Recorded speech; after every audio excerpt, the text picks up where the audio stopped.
Good morning, folks. I'd like to call the meeting to order at 9 o'clock. This is a regular meeting of the Region of Queens Municipalities Council on this June 10th, 9 o'clock in the morning.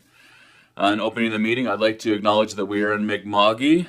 We are all treaty people, and we have responsibilities as treaty people. We this morning are joined by our Director of Land Use, Mike McLeod, who's acting the CAO duties for today's meetings. Thanks, Mike, for stepping in. I didn't receive regrets from anybody. We have all members of council present and accounted for this morning. On to approval of the agenda. Councillor, are there any changes, additions to the agenda? Councillor Jenkins?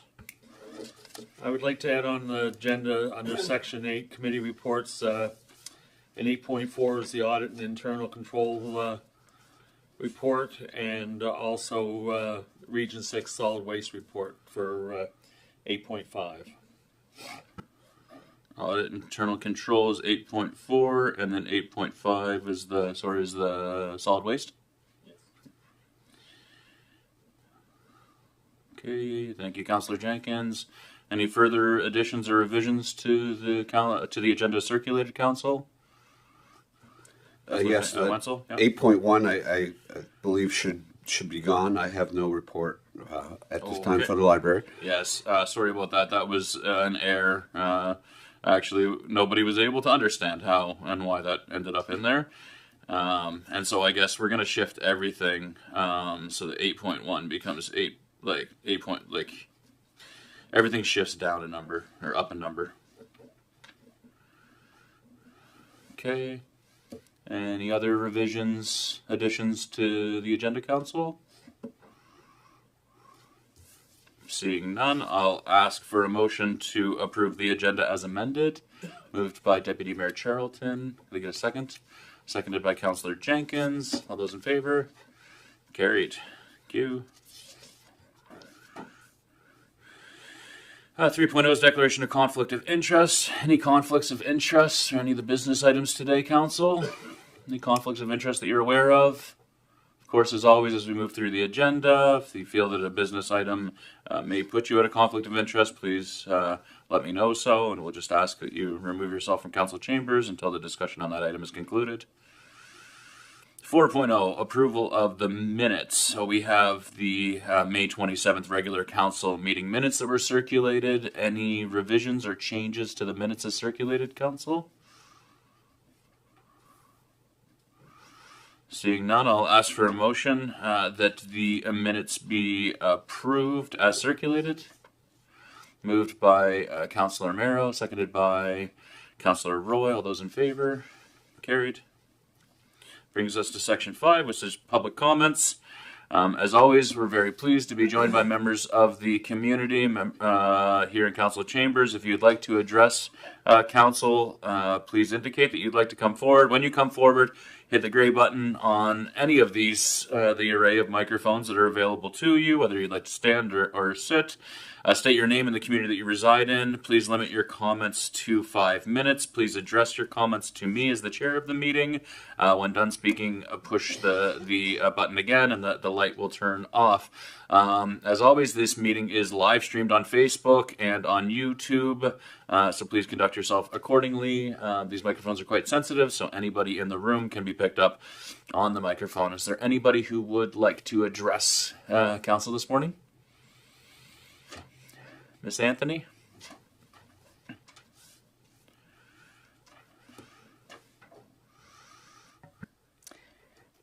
Robin Anthony, Brooklyn. Mr. Mayor, councillors, ladies and gentlemen, good morning. There has been a question circulating in Brooklyn for the past few years. Who owns the waterfront park? The question arose again at the Brooklyn Recreation AGM this winter, and again it wasn't answered. Over the past few weeks, I've tried to find the answer, and I'd like to thank Councillor Mero for her help. I've been told that the infilled property that makes up the waterfront park is held by the Brooklyn Marina as a long-term government lease. Apparently in 2006, Brooklyn Recreation signed a 10-year sublease with the marina to maintain the property as a public park. That lease expired in 2016. And it seems that as of last week when I spoke to Councillor Romero, No one had yet found documented evidence of the lease having either been extended or renewed since then. No motions to lease the parkland have been made at recent annual general meetings of Brooklyn Recreation, and the former chairman of Brooklyn Recreation told the special meeting in 2022 that he had stopped holding AGMs in the years prior to that because nobody came. Further, the directors of Brooklyn Recreation could not have signed the lease on their own because the bylaws only give them the right to execute legal documents on behalf of the association, not authorize property transaction. Does any of this matter? Well, it matters a lot. If no documentation of a properly authorized lease between the Brooklyn Marina and Brooklyn Recreation exists beyond 2016, then beginning in 2017, Brooklyn ratepayers have been paying an area rate tax to maintain a property for which they have no legal title and therefore no responsibility. So why am I bringing this issue here instead of talking to Brooklyn volunteers? Firstly, none of the 6 current Brooklyn Recreation directors have served longer than 2022. In fact, 3 of them just joined in 2025. And all of them should have had the expectation that things were in order when they joined. Brooklyn Recreation, unlike all the other volunteer organizations in Queens, operates under the aegis of the Region of Queens. It exists to provide recreation services to Brooklyn ratepayers who pay the area rate, and is subject to the region's Policy 23, which states in part that funds raised by area rates may be used for properties owned by the associations. Further, Policy 23 states under Section 29 authority that as part of assessing an area rate request, municipal staff shall provide a report to council outlining the process followed, appropriate statistics, and other relevant information. Clearly evidence that Brooklyn Recreation holds proper title to the waterfront park land is relevant information. It should have formed parts of the reports that were used as a basis for council voting to apply area rate taxes to Brooklyn. If the region does not possess that evidence, the consequences are serious. If Brooklyn Recreation doesn't have valid legal title to operate on the waterfront park property, they are operating outside their mandate, spending taxpayers' money to maintain Brooklyn Marina property, and therefore without valid insurance. And if the marina doesn't have that property included in their insurance policy, they may also have an uncovered liability. Then there is the matter of taxation. The current tax bills to Brooklyn ratepayers are based on the area rate request by Brooklyn Recreation that includes the cost of maintaining the waterfront park. Those costs cannot be charged to Brooklyn ratepayers if the Brooklyn Marina holds the lease. May I suggest the following actions? Meet with your staff and determine whether records exist to prove that Brooklyn Recreation has held a legally valid lease on the waterfront park property beginning in 2017. If none can be found, meet with the Brooklyn Marina, and if they're willing, lease the waterfront parkland from them. I am confident that Brooklyn residents would be well pleased to have the park cared for by the municipal staff who do such a stellar job of maintaining the public parks throughout the region. And thirdly, taxation. If Brooklyn Recreation has not held a valid lease for the waterfront park since 2016, Brooklyn ratepayers have been taxed improperly for 8 years, and the current 2025 tax bills, due at the end of this month, are also incorrect. Now, you may find when checking the region's records that everything with the waterfront park lease is in order, and I sincerely hope it is. But Brooklyn ratepayers need this mystery solved, and the answer communicated to us before our 2025 taxes are due. Thank you. Thank you, Ms. Anthony. Is there any other members of the public who would like to address council this morning? Any other members who would like to address us? I'll call one more time. If anybody would like to address council this morning. Okay, thanks very much. There are no delegations or presentations this morning on the agenda. However, we'll move to section 7, correspondence. So we did receive correspondence from the Village of Port Medway Community Association with a request to waive their liquor policy. So the letter is included in the agenda package for information. There is a staff report in the agenda for 10.3. in which we'll actually decide as a council whether to waive policy 58 regarding the consumption of alcohol on municipal property. Is there any questions, comments, concerns on the actual request and the correspondence that we've received? Not the substance of actually whether we're going to grant it or not, but if not, I'll just ask that we move to accept the letter for information. Moved by Councillor Carver, seconded by Councillor Merrow. Any debate or discussion? Those in favor of accepting the correspondence for information? Carried. Second piece of correspondence is divert F 2026 litter project from the Region 6 Solid Waste Management. So applications are now open for the Divert Nova Scotia Litter Intervention Project, which provides funding for projects with budgets up to $3,500. The purpose of the funding is to implement litter reduction initiatives.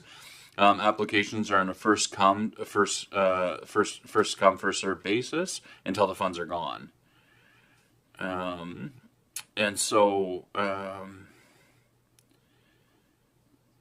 know we have we've had a so in the past we had a similar kind of initiative. So what we could look at doing is to direct our staff within the Department of Infrastructure to apply for funding to support planned litter reduction initiatives, or we could amplify this and support community-based organizations to apply for the funding. I'm not sure, in reading of the letter, what council thinks is the most appropriate approach here. Discussion? Councillor Fancy? I know in the past we've applied for things like the 3 containers of litter, and so if we're going to be changing any kind of litter collection or anything, a basket or containers we need, that's something we can always apply for through this.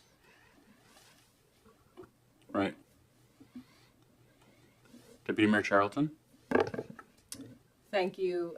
It looks like the budget amount, or the approved projects will have a normal budget maximum of $3,500. So am I understanding that they will give up to that, or? That was my reading of it, yeah. Okay. Yeah. So I think at the end of the day, we've heard from people in our community before about a lack of bins in some places. It would be nice to increase some of those or replace some of them, whatever it may be. So I think that we certainly should seek the funding to be able to do that. Thank you. Yeah, one consideration is that there is the reporting associated with the funding is a little bit unbalanced, I think, and that I don't know, the expectations with respect to reporting is to effectively summarize the impact of the intervention and its outcomes, impact on implementation, summarizing implementation, observations about the impact on litter levels. It is a very modest amount of funding, and there's significant kind of, at least, so they say that a reporting template will be provided. So perhaps it might be appropriate to, if our staff look at accessing this funding and making use of the $3,500, that we're assured that it's not more trouble than it is good. I think that's always a consideration when accessing grant funding, about what the obligations for reporting are and how onerous those obligations are. And so it might be appropriate to have our staff, as they're considering applying for the funding initiative, to take a look at kind of is the juice worth the squeeze with respect, on balance, with the reporting requirements, I think. But that's always Councillor Jenkins. I think at this time that amount of money would be well placed in actively finding a way to keep the lithium batteries out of our landfill site, because they seem to be a continued problem. And a collection boxes around the county might be a easy way to use those funds and to manage a program to keep the lithium batteries out of our landfill and causing any future problems. That's an interesting one. I know that we have, when we talked about waste management in the past, that seems to be a gap the lithium battery collection and disposal approach. So, I mean, I would be in support of that. Other thoughts on that, council?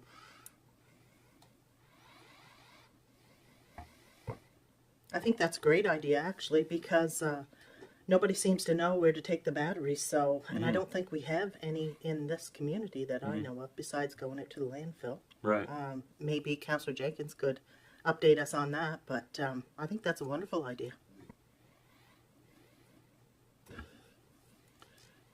I looked into any collection sites in Queens County, and unfortunately, in the last 2 weeks, I have not been able to find any. So I presume they're just going into regular garbage. Okay. Well, and then to my previous comment too, if we're talking about a major gap in our, or at least a known gap in our waste management activities, then we could more easily, I think, summarize that the impact of introducing a new sort of program to capture lithium batteries. That makes sense to me. How's that sound to the rest of council? Yeah. Councilor Merrill? Also, extra signs never hurt. And when it's always in your face that you see not to litter, maybe that'll help as well, like different signs throughout the community. Just a thought. It's a lot of litter around the community. Okay. Perhaps a motion that the Council of Region of Queens Municipality directs staff to apply for funding to the supported plan litter reduction initiatives and consider standing up a lithium-ion battery collection and disposal program with that funding, or with using that funding to a seed funding for a program like that. That's a messy motion, I know.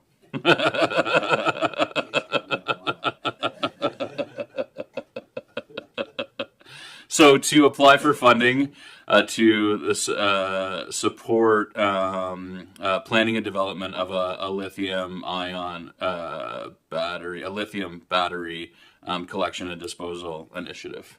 Yeah? Anybody willing to move that messy motion? Do you know what you're in for? Yeah, okay. Councillor Carver's being bold this morning. Okay. Seconded by Councillor Merrill. Just, I want to make sure that the motion is clear to everybody before we ask the question. Is there any clarification that anybody requires on the motion that we have on the floor? No? Any further debate or discussion on it? Councillor Fancy? So this is going to be the one motion of what we're going to try to get with this 3,500, or is there other things that we want to add to? I think my guess would be that we probably would eat up the 3,500 and then have to access additional funding in order to stand up an appropriate program for the batteries. I think, yeah, that would be my sense. I know that we do need to have a broader conversation about what we're going to do with respect to the programs that we traditionally have stood up to encourage community-based organizations to do community litter management and community litter pickups. But I think that my sense is that we can handle that with our own resources, and that we do need to deal with that, I think, separately. But yeah, go ahead, Councillor Fancy. Well, just one thing I don't want to see go by is that we do have a lot of problem with dogs and people not collecting up the dog waste.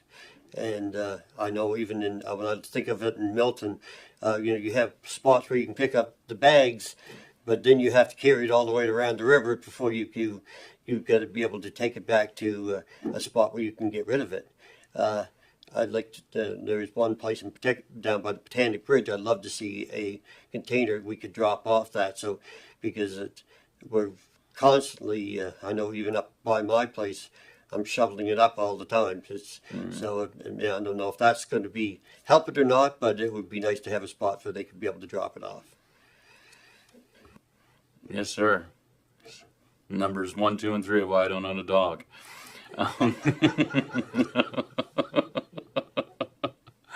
Any further discussion or debate? I think you're right. I think that's something we could talk to Scott and the parks folks about too, about how to ensure that we get and encourage removal of dog droppings from park spaces and around the community. Any further discussion or debate? All those in favor? Carried. So I think that's it for correspondence. I'm always a little surprised when we have that, only 2 correspondents. Okay, so on to committee reports. So the new 8.1 is an update from Councillor Wenzel about some of the work that he has been, some of the committee work that he's been advancing with respect to climate change and the environment. Thank you. Just an overall with some of the committees. So I'm on the Nova Scotia Federation of Labor's Climate Change Committee as a voting member, and I'm also on the Federation of Canadian Municipalities Climate Change Caucus, where we met in Ottawa. The Ottawa piece I'll report on next meeting. But I will give you a little takeaway with those. I'm also on the Southwest Biosphere, and it's all been circling around climate change. All the committees are kind of doing the same thing. And I will say that I've had some discussion with Connor, our asset management control, and he has, if anybody's interested, he has a study from the government of Nova Scotia, a vulnerability study, where Queens County, the region of Queens, is very vulnerable for occurrences, incidents, from fire to flood to invasive species. We are very vulnerable, and I don't think we're taking it serious enough with the things we do. I think sustainability or saving the planet is a little buzzwords. Our takeaway should be, we should be thinking about everything we do, every project. Climate change should come to mind when it comes to the region of Queens. One thing I was told, got a little speech from a professor in Ottawa, and she said there's 2 ways that we die, or things die, and that's suddenly or gradually, or suddenly. Climate change at right now is sudden. We've gone through gradual. It's evidence-based. We don't need more evidence. So I don't know how we talk to people that deny it, but we have to. We have to talk around it, because everything we do, we have to keep in mind our children, our grandchildren. Because, in the end of the day, we're not saving the planet. The planet's going to be okay. It's the people that are going to be gone. And it's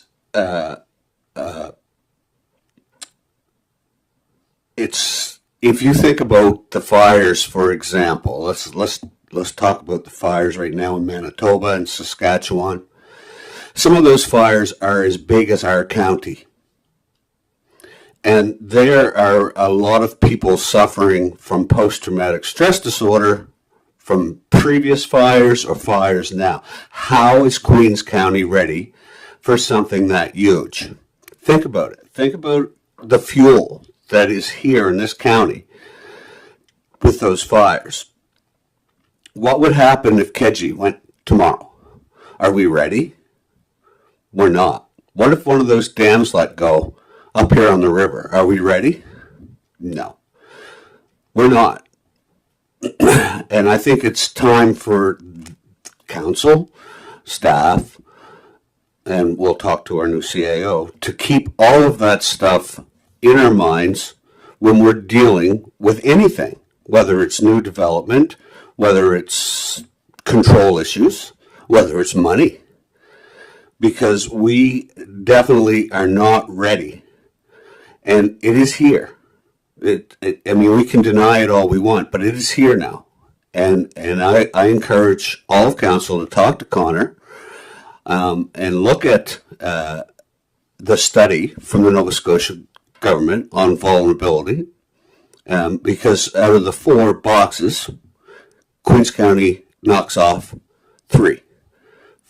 Fire, flood, invasive species with insects that may cause disease. So that's just a brief. From here, I'll have more from what Scott and I had learned in Ottawa when it comes to flood mitigation, yeah, and all sorts of things like that. So I thank you for listening, and I'm trying to be brief. Thank you, Councillor Wenzel. I'll make an edit. It was the Nova Scotia Federation of Municipalities Climate and Environment Committee. Yeah, old labor. Yeah, old habits die hard. Certain. Thanks for underlining those things. I think, as Councillor Wenzel has said, he and I, as the delegates who attended the Federation of Canadian Municipalities, will provide a more robust summary of the things that we learned there, but it was all centered around building climate resilient communities and doing it now. Everything was centered around that. You can't build affordable houses that aren't climate resilient. It doesn't make sense to build housing stock that is only going to last 20 years, given the threats from increasingly severe weather occurrences, etc. So it really, from an infrastructure perspective to a community engagement perspective, it colors everything, and we need to take it really seriously and figure out what we're going to do as a community, or as an amalgamation of communities, and working with other orders of government to make sure that we are building climate resilient communities, climate resilient infrastructure, climate resilient and appropriate response mechanisms, and hazard and risk mitigation mechanisms. It's really incumbent upon us. It's serious stuff, but I think that there's a lot of opportunity in it too if we are leading in it. So thanks for that. 8.2, Deputy Mayor Charlton, an update on the Planning Advisory Committee activities, please. Thank you. I don't have a whole lot to share for an update from the last update, I guess, that we had for our special meeting in May, but we met on June 5th for our regular Planning Advisory Committee meeting, and PAC was provided an overview of the timeline for the upcoming public participation process with the land use amendment request for the former Stedman's building. And those advertisements, I noticed, did appear yesterday, so they are available for council members to share with residents, and our social media channels are sharing those as well. And so there will be 2 sessions happening on June 17th and June 19th at Queen's Place, and they're drop-in sessions happening from 5 to 8 p.m. And also just will highlight again that there is an engagement survey happening online that I believe is open until June 23rd. So there's many ways that we're seeking public engagement, because this would be a significant amendment to our downtown core. So we want to make sure that businesses are educated on, what this entails, what it could look like, because it will affect the future of downtown.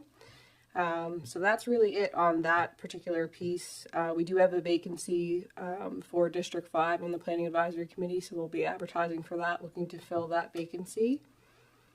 And lastly, there will be some general housekeeping, we call them, amendments come forward for the land use bylaw, just some things that our planning department have flagged over the last 2 years of using the documents. Some things just need some minor corrections or amendments. And then there will be broader discussions taking place with the Planning Advisory Committee later this summer regarding any possible amendments to help with coastal protection in the absence of the Coastal Protection Act. So we're not 100% sure what we can add at this point. So our staff will be looking at that to see, recognizing that in 2022 we did beef up our land use bylaws for horizontal setbacks and vertical setbacks on the coast. So those will be things that we're looking at. and we also will have some data come forward at PAC on short-term rentals, rather, to see how we can look at our land use planning to keep that balanced in the future. And that's all I have. Thank you. Thank you, Deputy Mayor Charlton. Just a point of clarification: the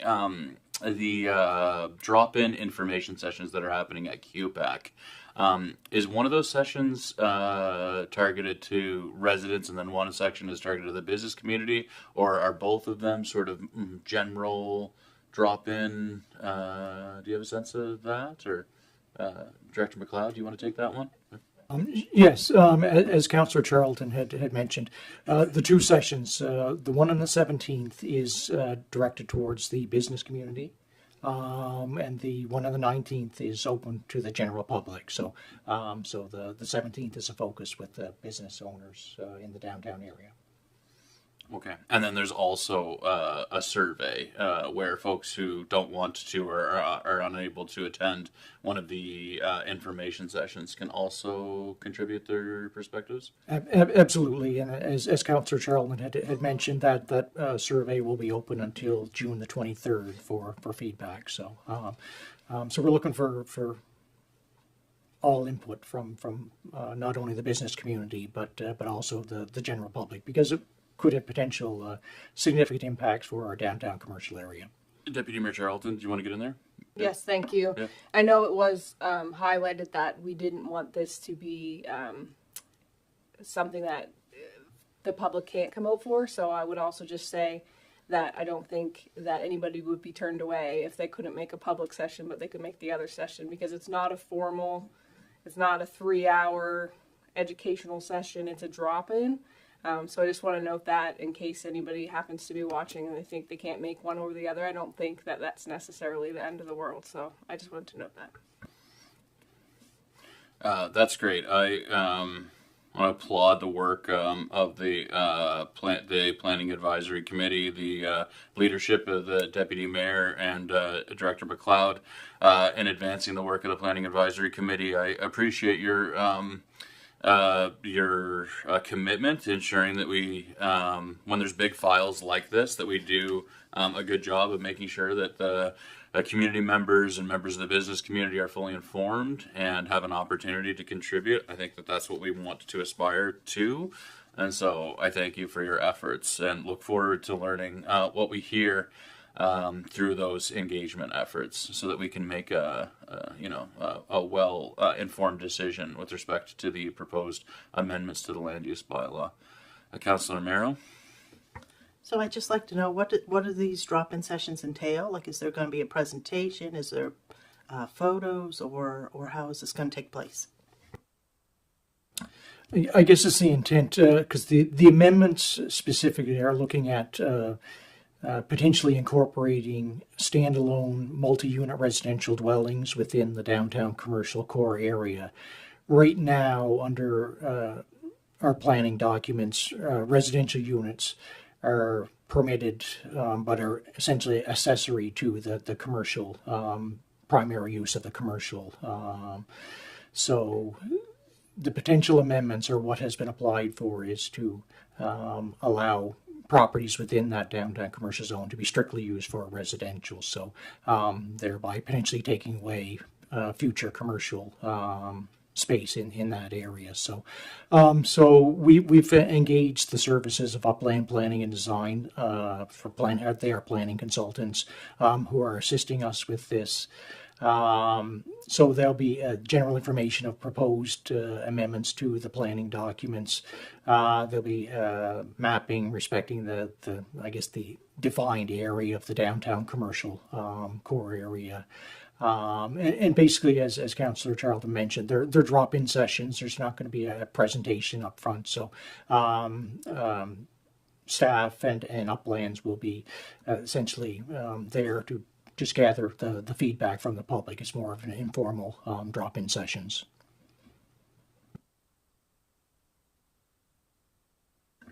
Any other questions with respect to the PAC committee update? Councillor Jenkins?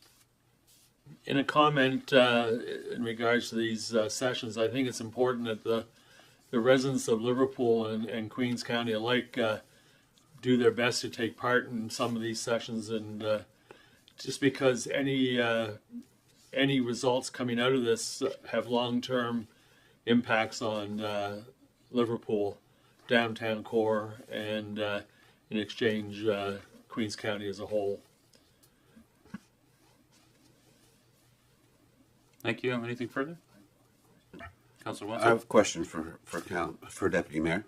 I want to go back to the climate change piece that you brought up. Could you be a little more specific on what that piece is? So we don't have a lot of information at this point. It's been highlighted at PAC that it's a priority item to look at in their land use bylaw, because we went through that update in 2022. And when we went through that, we had put things in the land use bylaw anticipating the Coastal Protection Act. And that, as you know, was abandoned. So we do have some things in our land use bylaws, more so than some other units, but I think we haven't looked at it in some time. And so with this act not coming into place, what kind of jurisdiction do we have? Can we add anything beyond what we do have? Because we all know that, like, we get complaints about infilling and things like that. And we know that, like, our permits are related to developments. And so we really need to take a broader look at it to see what kind of things we could do that we aren't doing. And I don't have those answers yet. That will be some extensive work that our staff will look at and bring forward to the Planning Advisory Committee. And once we have that information with some potential amendments, then we would share that with Council. And I will, as part of my mayor's report, be providing an update. I was featured by CBC News, and it was interviewed last week, and it was published online yesterday morning, and then at CBC Radio yesterday morning, and then as part of the CBC News Nova Scotia in the evening broadcast, a news story on coastal protection that featured and spotlighted Queens County. And so I'll provide an update on that as well as part of my mayor's report, as it is linked into this broader conversation about erosion and protecting the coast from people and the people from the coast. I will move ahead to 8.3, Audit and Internal Control Committee update from Councillor Jenkins. As chair of the Audit and Internal Control Committee, I'm giving you a brief outline on what the committee went over last night on its first meeting of this year. We talked about the roles of the committee, the terms of reference that we would be guided under. Also reviewed the historical work plan to go over policies and processes that are in the region right now, and I'm trying to improve them and bring them up to date. We did a financial statement review from last year just to get us all familiar with the processes in the review process. There was also a small discussion on the confirmation of training that was required when we came on the committee through the MGA. And we reviewed the valuation allowance and recommendations that will be coming to council moving forward. And that's what we discussed. It was a very productive evening, and we have a good team working on the auditing of the financial books of the region moving forward. Any questions, Council, to Councillor Jenkins on the work of the Audit and Internal Controls Committee? Okay, seeing none, I'll put it back over to you, Councillor Jenkins, for an update on the solid waste work.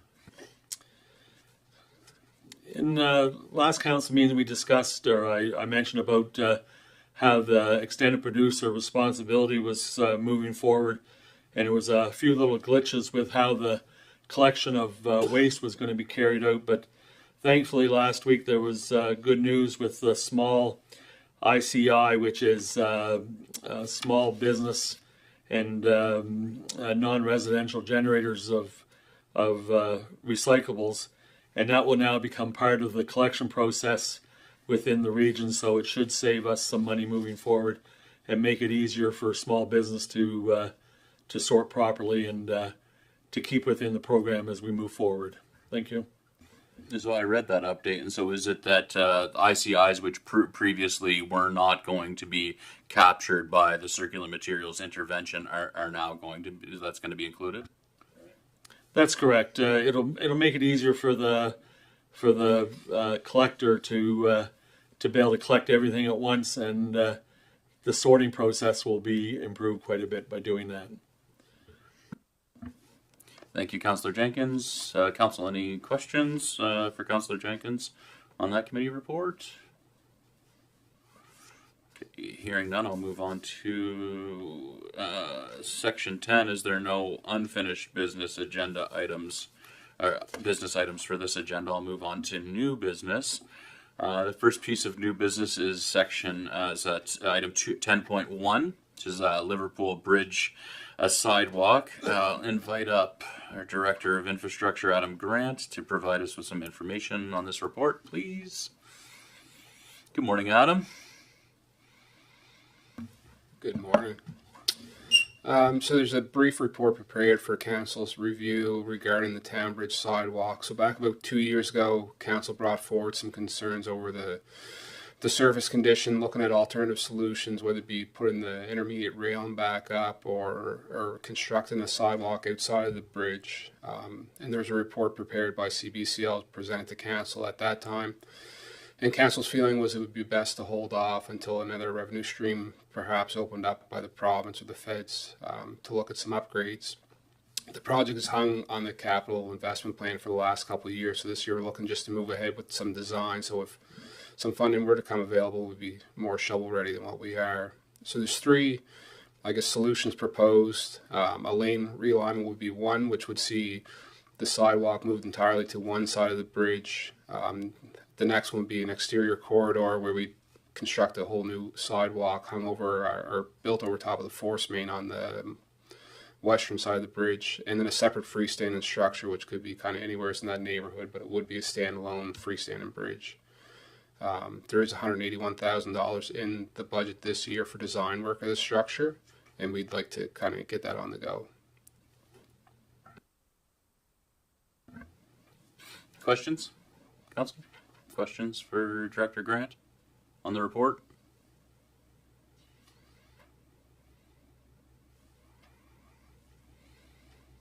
Deputy Mayor? Thank you. So in reading the agreement, it's my understanding that we would have to obviously correspond with the province because it's their structure. But am I right in assuming that if we were to look at doing the exterior corridor, that could be 50% funded by the province? I'm just looking for clarification around that. Sure. So under the current agreement right now, the sidewalk is 50-50 for maintenance of the structural part of it, I guess. If the municipality was to proceed with building a new structure on the outside of that, I don't expect that the province would uphold that 50% commitment that they have in the past. Do you have any sense in terms of, is there a cost analysis of like lane realignment versus exterior corridor, even at a high level at this point? There is. So the memo from 2 years ago, I would suggest we probably put 10 to 12% on those numbers. So the lane realignment, just scrolling through quickly, came in around 700,000. So it would likely be closer to 800,000. Whereas the new structure outside, whether it was freestanding or attached to the bridge, was in the several $1 million range. My apologies. I didn't see that the report from 2023 was appended, Director Grant. Go ahead, Councillor Jenkins. Director Grant, if we modified existing to move the lanes and have a wider sidewalk, would that be cost shared with the province? So any agreement with the province would have to be proposed to them for their discretion. Any alterations to the bridge would also be up to the bridge engineering group to approve finally, and that would be part of the process, would be to find out whether they would entertain cost sharing it or not. But at this point, under the agreement we have, they're under no obligation to entertain any upgrades.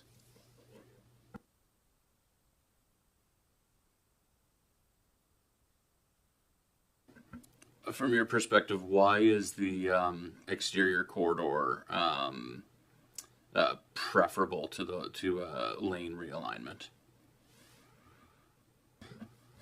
Going with the exterior structure, I think we get rid of a lot of the challenges that'll be found on working on inside the existing structure.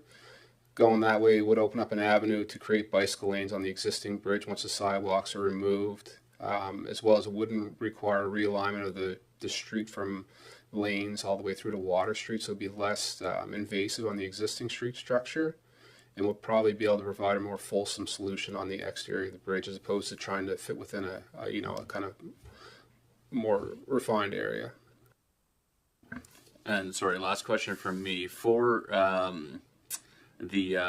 for an exterior corridor. Are we envisioning that there would just be one to one side, or not a corridor on each side of the exterior of the bridge? That's correct. So we'd work together with the transportation group to define what that size of that would be, what the cross section would look like, but it would be just one side of the bridge that would have a sidewalk on. Right.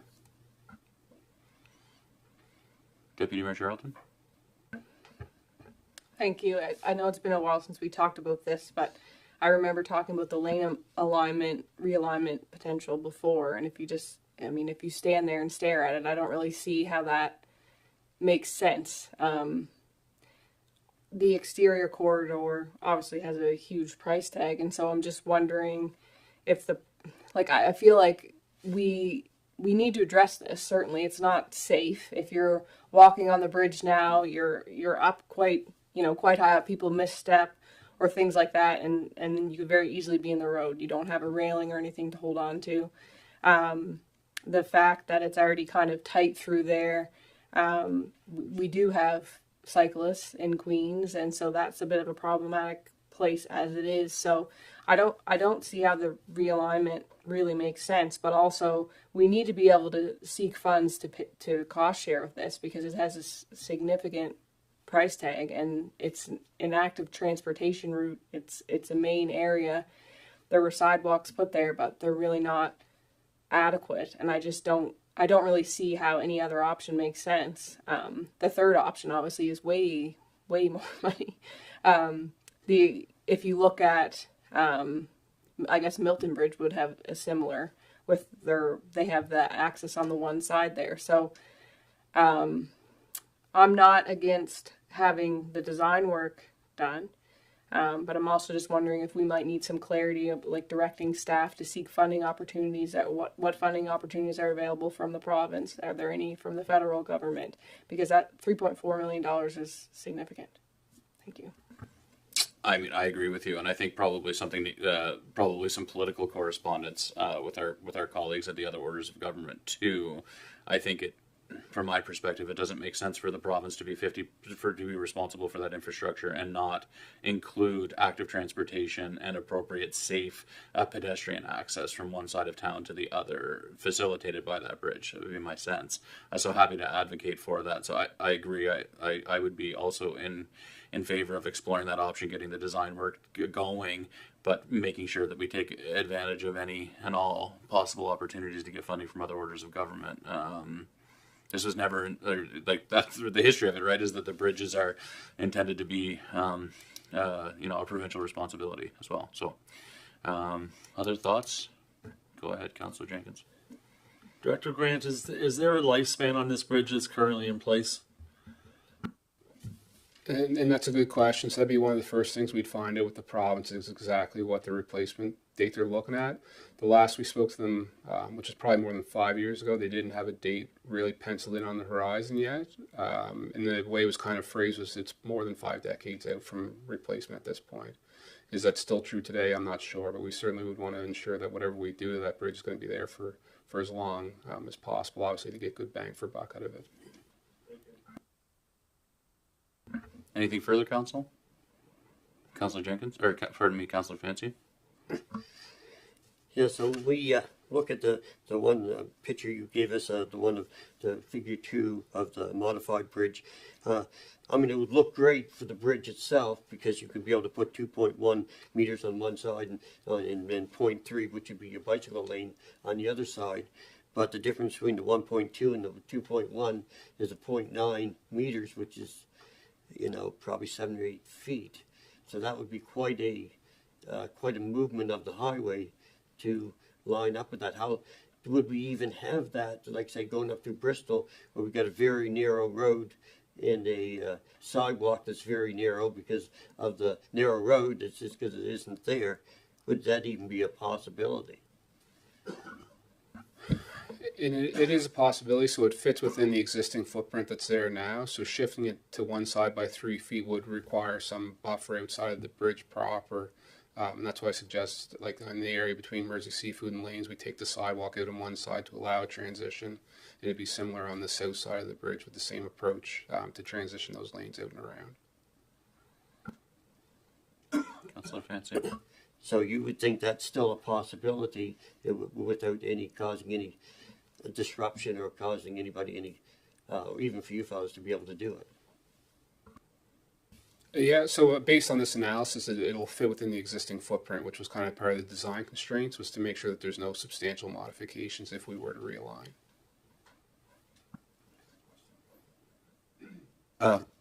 Thank you, Adam. The visibility issue, is that still, does this help fix that? When you're talking about widening the lanes, you know, most folks now in Liverpool will go down Main Street and come that way to go across the bridge because of the visibility and the chance of getting out there out of the parking lot. And I wonder if any of this construction will help in that or hinder that.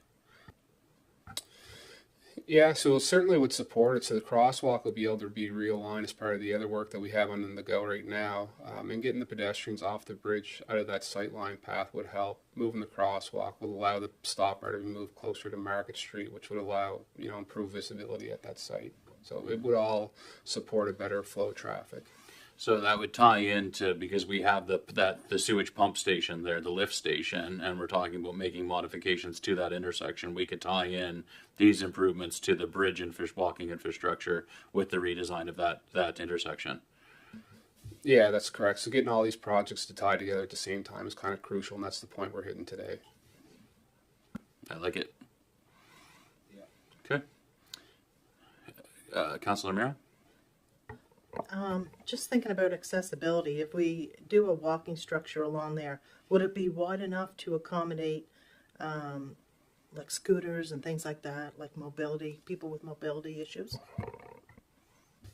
And yeah, so in preliminary conversations going back when the memo was developed, we were looking at probably 8 to 10 feet wide, which would be substantial in size, enough for 2 folks to pass each other on those accessibility devices. Yeah. Great question, and that's fantastic. Yeah, go ahead, Deputy Mayor Charlton. Thank you. And to Councillor Ramiro's point, I feel like there's probably some umbrella funding Sure. that you could tap For sure. into that specifically, because if you look at the bridge right now, it's certainly not safe and accessible. No. Just looking at some of the recommended motions here, so I haven't heard necessarily anyone say they're against option 2, so I'm just wondering, Mayor Christian, I'm happy to put a motion forward, but I would like to add on to it if I could. If there's a motion you'd like to put on the floor, please do so, Deputy Mayor Charlton. So I move that the Council of Region of Queens Municipality direct staff to proceed with the design of option 2 exterior corridor and to converse with our provincial and federal counterparts to discuss possible funding support. Is there a second to the motion, Council? Seconded by Councillor Romero. Is there, would you like to speak to it further, Deputy Mayor Charlton, as the mover of the motion? Would you like to discuss it further? I think I would just add that, one, just want to clarify that the way that this motion reads is that we're funding the design work. We're Yes. not on the hook for 3.4 million or anything. Mm-hmm. But I think we should really have some meaningful conversations to look for the support, because I don't think it's possible to do it on our own, nor do I think it would be fair to take that on our own. Is there anybody, before I get to you, Councillor Romero, is there any member of council who would like to debate in opposition of the motion on the floor? Is there anybody opposed to the motion on the floor? I see you, Councillor Romero. Okay. Okay. Any further debate or discussion on the motion before I ask the question? All those in favor? Carried. Thank you. Sir, did you have a point of order, or you want to get in on? Okay. Sure. Okay. Okay. Director Grant is up. Next report is a viability study for HVAC at our MSB. Take it away, Adam. Thank you. So back, I believe sometime in January, the issue was raised around heating at the Municipal Services Building, Liverpool Fire Hall. And at that time, council was looking to improve the heating as well as provide for cooling in the summertime. So we've had a conversation with Dumac Engineering Limited, who's worked with us at the town hall on a feasibility assessment. They've also worked with us at the call center, Queen's Place, a few other jobs. We're quite familiar with them. So looking at the facility, 30 by 50, composed of Liverpool Volunteer Fire Department as well as Queen's Place Storage in the grounds division, we've come up with a potential assessment that they can undertake desktop level for them to provide some potential solutions for the facility. So focusing on providing cooling for the auditorium, the offices, and training spaces in the facility, as well as any opportunity for supplemental heating for the entire facility. Right now, that's heated by oil-fired boilers with no cooling or ventilation in the facility itself. So the cost of the study is proposed at $15,750 plus HST.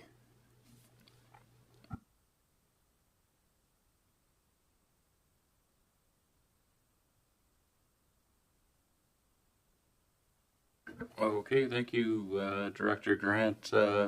Questions for Director Grant on the report? Councillor Merrill?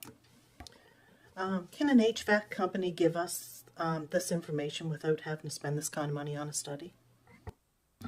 Without investigating what's there right now for the envelope for insulation, the roof structure, power capacity, what's being consumed over the years, there's no way to get a good response on that. So I think they would know that the solution is to look at an alternative heat and cooling provision, but to define exactly what that is and come back with a study that's going to tell us what the opinion of probable cost is. So the result of this will tell us the solution is A, and that's going to cost this, or it's B, and it's going to cost this much. Is kind of critical to get to the next step of where we need to go if we are serious about putting HVAC in that facility. Councillor Jenkins? If we spend this money, will they come back with a report that will be able to be used to get prices to do the work, or do we have to come up with that separately? So the outcome of this here would provide us with a report of what would work for the facility to improve the energy there. It wouldn't be the tender documents that would go for construction. That would be part of the next project, but it would identify what the cost of that would be if we were looking for grant funding or something like that. That'd be part of the process to get those funds, is to know exactly what the solution will cost. Also, how many liters of fuel oil is used at the fire hall currently? I'm honestly not sure off the top of my head.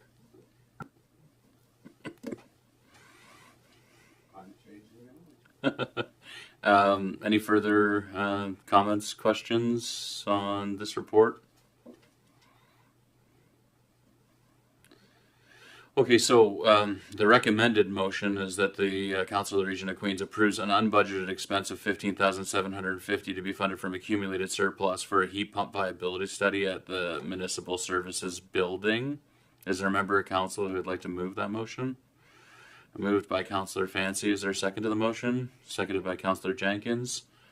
Councillor Fancy, as the mover of the motion, would you like to speak to it further at this time? Just on one small matter, like I talked to somebody who puts in the HV systems, and I said, what is your general, not the cost of the doing this, but what's the general savings by changing over from oil to heat pumps and such is? And he said, roughly speaking, what he does is 30-40% of saving even in cost of just operating. Mm-hmm. Under Director Grant, thank you, Councillor Fancy. I know you couldn't tell us how many liters of fuel we burn daily, which is disappointing. No.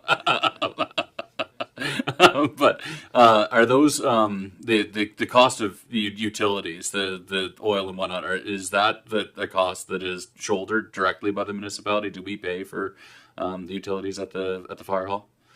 Yeah, that's correct. So 100% of the cost of utilities is paid at that facility by the Region of Queens. One thing I guess to be cautious of when you're looking at the financial benefit of a heat pump, there's definitely energy savings to some degree, but when you start adding cooling in, which it doesn't have now, there's going to be an energy cost. When you add ventilation in, which it doesn't have now, there's going to be an energy cost. So the outcome might be a break even, but you will be offsetting the heat with providing 2 additional benefits at the facility. So there may be no financial incentive at the end of the day. Right, and we know too that the municipal services building, as it's characterized, is a large community hall and community space that's used for lots of other things in the community as well. I know, like the Minor Hockey Association, we have our awards there, and I think we do know that it does get really stuffy in that space, and that this is a municipally owned building, so any upgrades or investments that we make in it is an investment in the assets that are publicly held by the municipality. I do have to say that I have to echo Councillor Romero's comments that it seems like a lot of money just to figure out what we got to buy. Yeah, but I'll leave that to people who understand it better in terms of if that's reasonable or not. So, any further debate or discussion on the motion before I ask the question?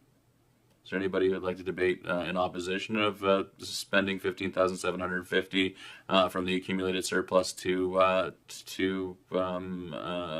undertake this viability study? Councillor Jenkins. Moving forward, I think personally that cost is reasonable, considering that they do have to do more work than just walking in and taking an air temperature. It's a full rundown of what the existing building is currently doing, and that is the only way that they can come up with a proper estimate of what the building will need moving forward. I mean, it could be lacking insulation, it could be lots of things. So I think to me it's a reasonable price for the amount of work they're going to be doing to get the results. And presumably, maybe recommendations or insights that emerge from that viability study will also help guide us as stewards of that property and holders of that asset to ensure that we're maintaining it and managing it and attending to it in a responsible way. Okay, I'll ask the question. All those in favor of the motion? Carried. Thanks, Director Grant. All right, I am going to call for a brief recess for a bio break. If we could please come back to council chambers by 10:08 on the dot. Thanks very much. 10:08.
Okay, I'm going to call the meeting back to order at 10:12. So I've been advised that 5 minutes is insufficient for a bio break. Some of the more experienced members of the council. Okay, we'll move on to 10.3, which is waiver of policy 58, consumption of alcohol on municipal property. Our community economic development officer, Steve Burns, has prepared a report. Steve, can you please provide us with a brief overview of the report and the request? Sure thing. Village of Port Medway Community Association is actively in the planning stages for an event to be held Saturday, September the 20th in municipally owned Port Medway Lighthouse Park, of which they have already received permission to use that facility. This particular request is for the waiver of policy 58, so the consumption of alcohol can take place on that property. Under the requirements of the policy, they would in effect need to provide $2 million liability insurance, and of course the appropriate liquor license from Alcohol and Gaming Province of Nova Scotia, and any other permits required to host this event. Thank you, Steve. Council, questions for Steve on the report? The request that's been submitted from the Village of Port Medway Community Association?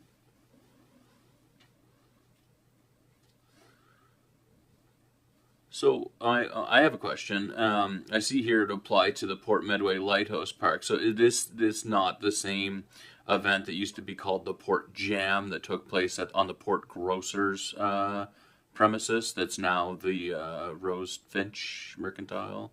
This is separate. Is that right? Yes, this is a separate event. It likely is music. Right. They're looking for permission for Port Medway Lighthouse Park. Right, of course, because it is the Port Medway Lighthouse Park, which is owned by the municipality, which is why this request is coming to us. Yeah, Deputy Mayor Charlton. Thank you.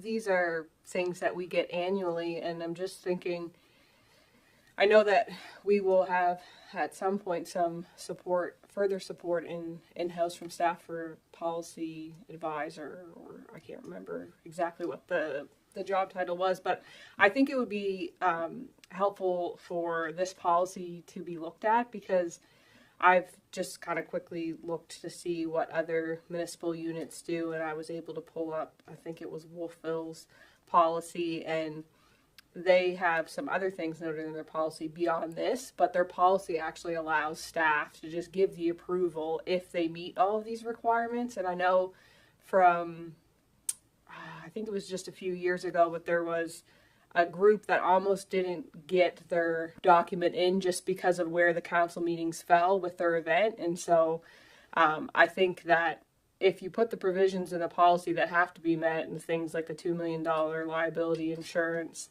and further requirements, I think that we should allow our staff to be able to do this, because I think for timing purposes for events, and it just, to me, makes sense that something like this not have to come forward. If these groups meet all of these requirements, then it should just be something that's granted as a use, in my opinion. Thank you.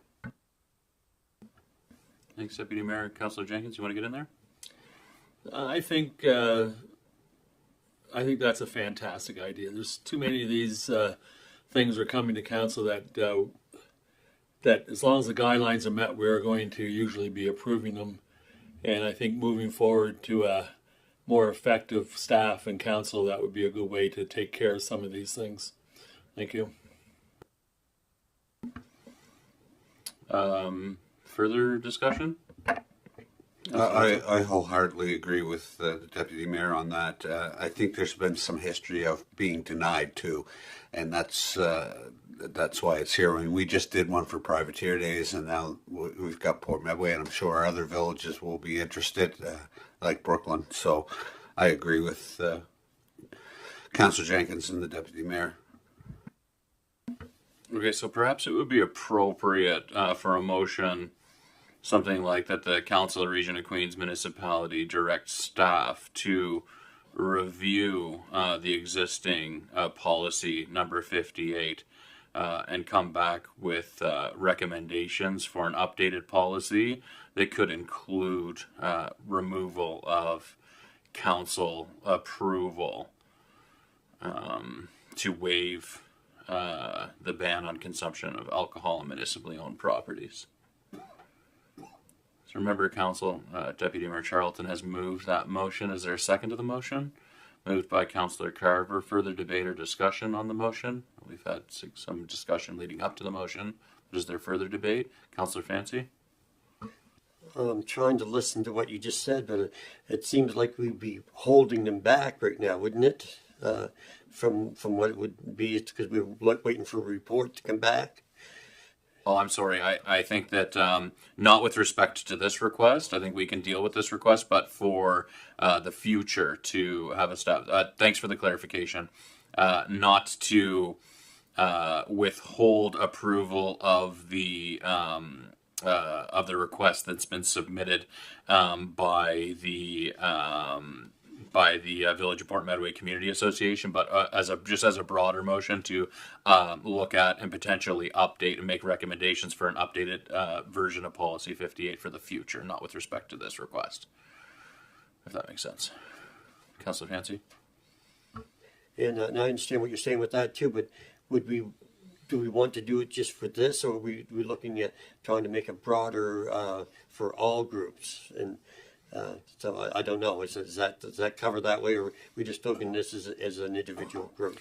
My understanding of the motion as articulated by me and moved by the Deputy Mayor Charlton is that the current motion has nothing to do with the present request by the Port Medway Community Association. It's just a broader motion with respect to updating Policy 58, and then we can deal with the substantive policy with respect to this present request after the fact. Any further debate or discussion? I'll ask the question. All those in favor of the motion? Carried. And then now that a motion with respect to this request, that Council of the Region of Queens Municipality agreed to waive policy number 58, consumption of alcohol on municipally owned properties, as requested by the Village of Port Medway Community Association for an event located at Port Medway Lighthouse Park, Saturday, September 20th of 2025, and that the applicant is required to submit the required proof of insurance, no less than $2 million in liability per occurrence, with Region of Queens Municipality as additional insured, and a copy of the in effect liquor license from Service Nova Scotia Alcohol, Gaming, Fuel, and Tobacco. All municipal, provincial, and federal laws are to be strictly adhered to. Moved by Councillor Wenzel, seconded by Councillor Merrill. Further debate or discussion on the motion? Is there anybody who would like to debate against the motion as tabled, or as it's on the floor? Pardon me. Okay, I'll ask the question. All those in favor? Carried. Thank you, Steve.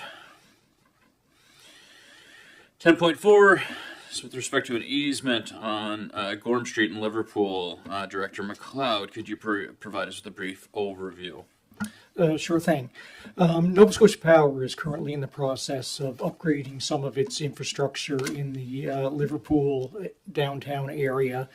In particular, the area of Gorham Street, which is a municipal public street that runs between Home Hardware and Memories Cafe. The upgrades are proposing some new poles and running new lines in this area. And as a result of the poles location and the lines crossing municipal lands, Nova Scotia Power is seeking an easement agreement for the installation of these service upgrades. So, included in the staff report is a standard easement agreement that Nova Scotia Power utilizes for its infrastructure over public or private property. So, any questions for Director McLeod on the report? Any questions? Okay. I will look for a motion that the Council of Region of Queens Municipality enter into an easement agreement with Nova Scotia Power Incorporated for the purpose of installing and maintaining a new power distribution line over municipal property identified as PID number 700402558, and that any costs incurred in this transaction are borne by Nova Scotia Power Incorporated. Moved by Councillor Carver, seconded by Deputy Mayor Charlton. Any debate? All those in favor? Carried. Okay, next business item is 10.5 municipal fire inspections policy. Again, Director McLeod, if you could provide us with a brief report. Sure thing. The Nova Scotia Fire Safety Act requires that a municipality establish a system for carrying out fire inspections within its jurisdiction. Now, currently, the municipality has established an informal process for carrying out these inspections, which follows the requirements or criteria that are set out under the Nova Scotia Fire Safety regulations. But now, in conjunction with our shared services partners, shared building inspection and fire inspection services, we've had discussions, and the other municipal units have actually formal policies which set out the system for carrying out fire inspections. So attached to the staff report is a policy basically reflecting the process that the municipality utilizes for carrying out fire inspections. Questions, Council? Any questions for Director McLeod on the report? Councillor Jenkins? In your report, it says there's no budget impacts, but who bears the cost of these inspections? The responsibility is with the municipality to carry out these inspections. So I guess as far as costs, there's no cost involved in implementing the policy. But it is a municipal service for carrying out fire inspections. And so the costs associated with it are already within our budget because we have building inspectors and fire inspector staff who carry out these reports. Yeah, or these inspections. Okay. I'll look for a motion and so the MGA doesn't allow municipalities to adjust policies at the same meeting in which an amendment or a change to a policy is first discussed. We have to discuss the policy, receive a staff report, have an understanding of it, and then actual change to our policies could only take place at subsequent meetings. And so perhaps an appropriate motion for today's meeting would be that the Council Region of Queens Municipality receive the report titled Systems of Municipal Fire Inspections for Information, and that Council at its June 24th, 2025 meeting give consideration to approving Operational Policy 97 respecting System of Municipal Fire Inspections. Is there a member of council who would like to move that motion? Councillor Carver's moved. Is there a second to the motion? Councillor Roy is seconded. Debate, discussion on the motion. Councillor Merrill. So I just have a question. I see in here, I believe it's every 3 years that you have to have an inspection at a business. Is that correct? Was it 3 years?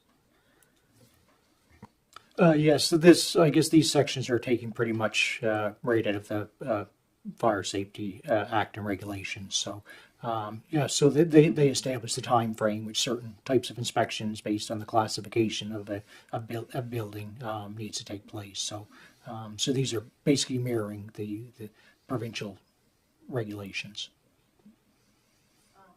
Director McLeod, have we done inspections at businesses before? And how would that be approached? Like, would they start with a list at these businesses? Because I don't believe we have done businesses, but correct me if I'm wrong. Yes, I guess we certainly have. We've got an inventory of properties.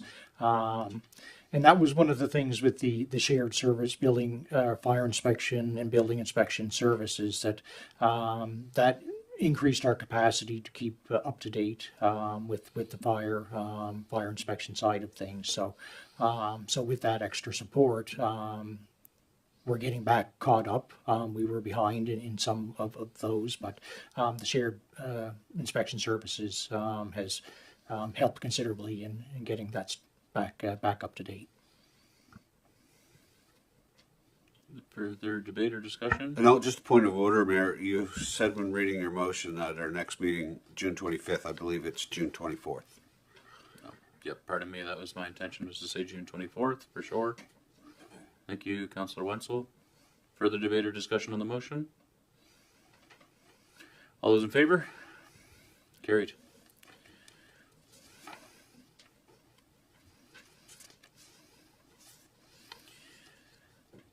Okay, so item 10.6 for this morning is on a hybrid virtual attendance at meetings.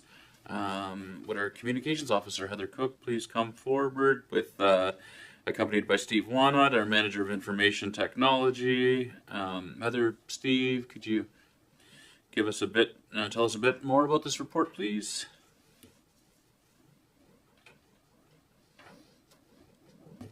Good morning.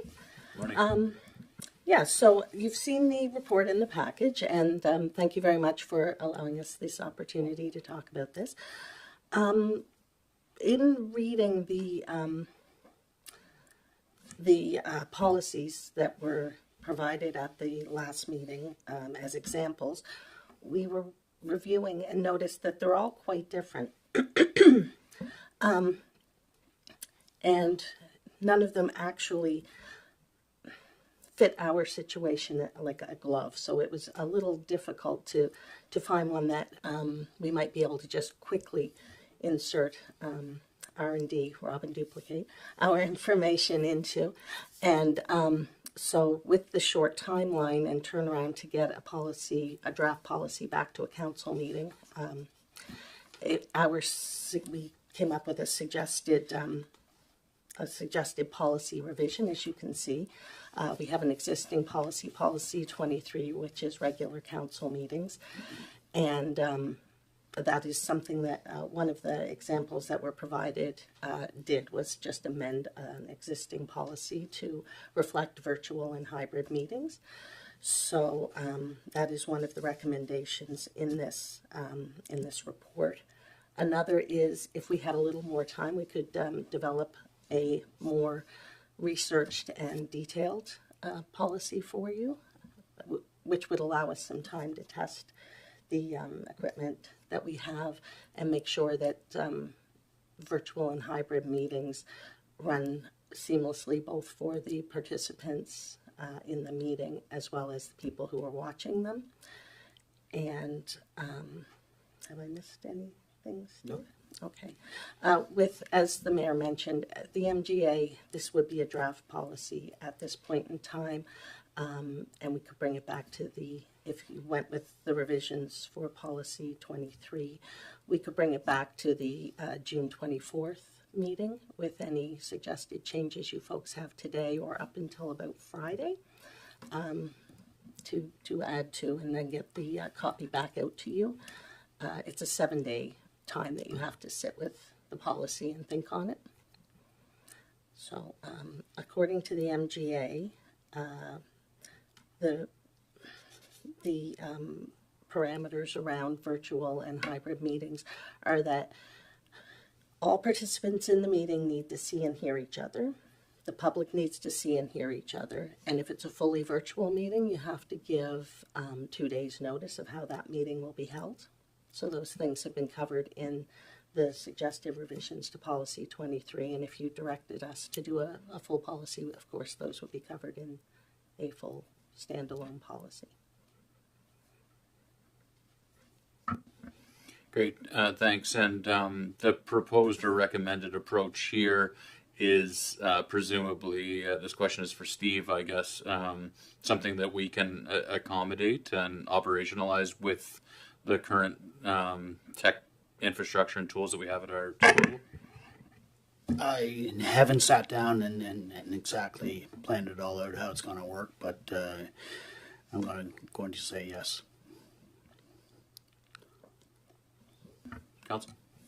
So when I look at this, the recommendations, there seems to be basically three. Do you have a preference? Do you have recommendation one or two? Which would be your preference?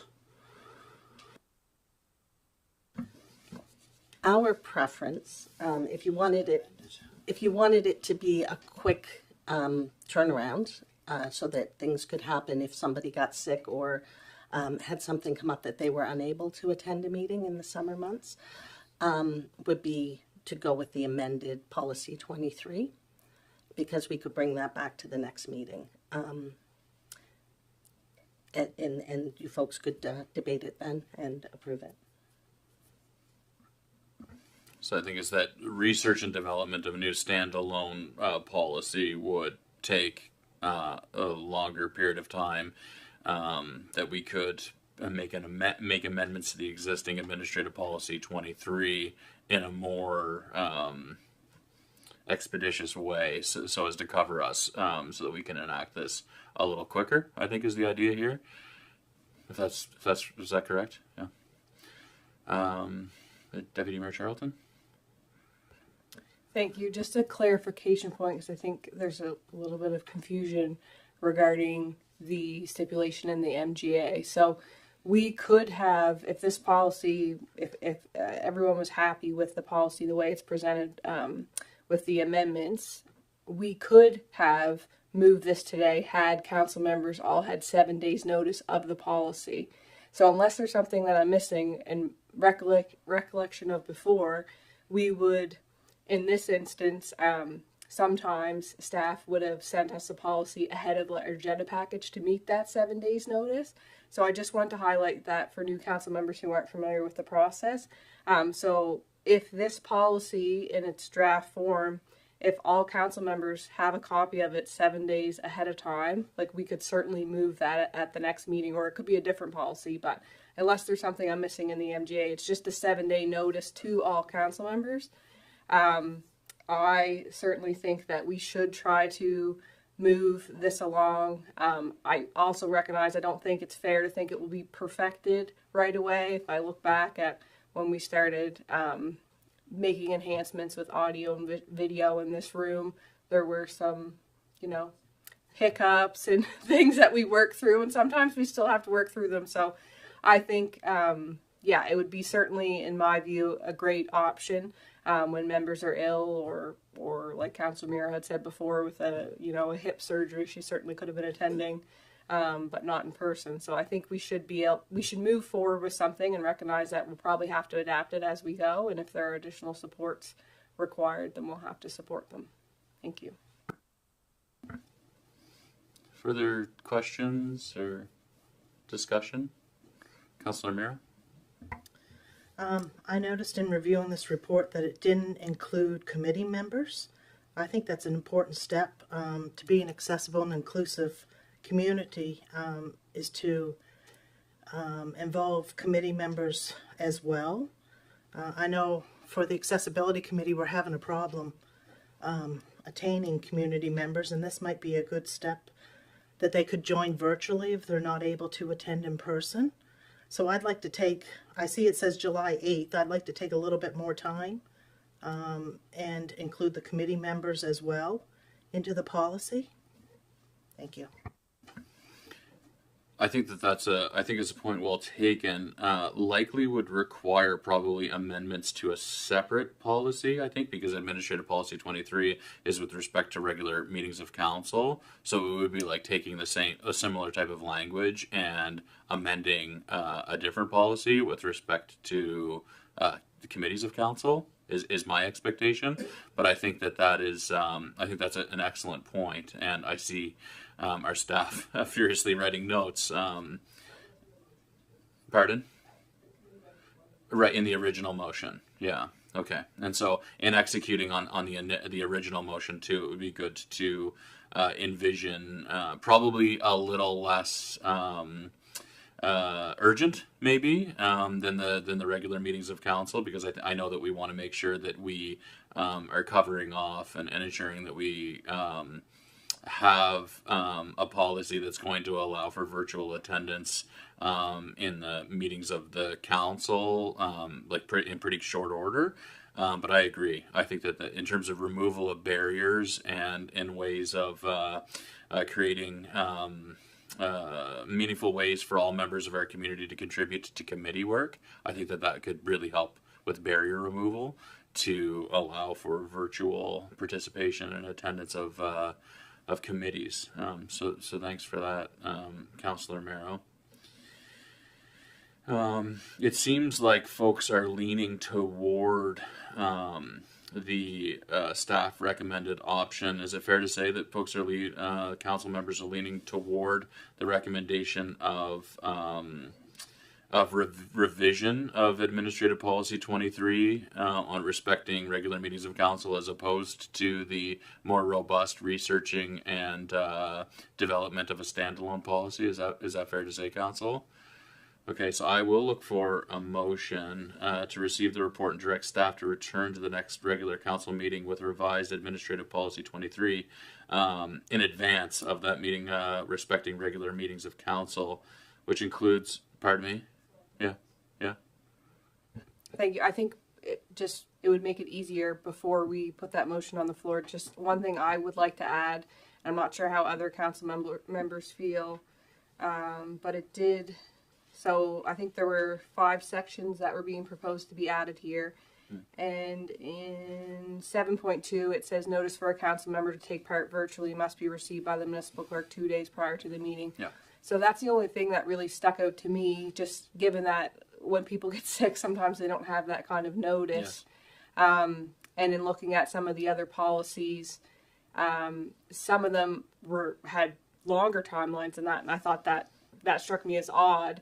And so when I looked at another policy, I think it might have been from Bridgewater, I'm not 100% sure, there wasn't a timeline on it. I think it was just if it could be reasonably, it was left up to staff, like if it was reasonable, you certainly wouldn't, at, the right before a council meeting, expect to be able to join, but if it was even, within like 24 hours, if we have the capacity, like with our IT and things like that, is that reasonable? Because as a mom with a young daughter who often is gets sick, she certainly doesn't give me that kind of notice. Sometimes it can be challenging. So I just wanted to flag that before the motion's on the floor and see how other people feel. Yeah, just as a point of order, my preference would be to put the motion on the floor and then make those substantive revisions to it. But just as a procedural thing, but Councillor Fancy, I'll hear you now.